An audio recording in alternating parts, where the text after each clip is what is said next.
قرآن جنت میں بلندی درجات کا باعث ہو جاتا ہے۔ پھر یہ حدیث شریف سیدہ عائشہ ام المؤمنین رضی اللہ تعالی عنہا روایت کرتی ہیں، فرماتی ہیں، آپ نے فرمایا کہ عدد درج الجنت علی عدد آی القرآن، آپ نے فرمایا جنت کے درجات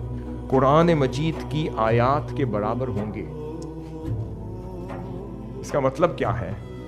کہ بھئی جتنی تمہیں قرآن مجید کی آیات یاد کرتے چلے جاؤ گے، یا اپنے قلم سے لکھتے چلے جاؤ گے،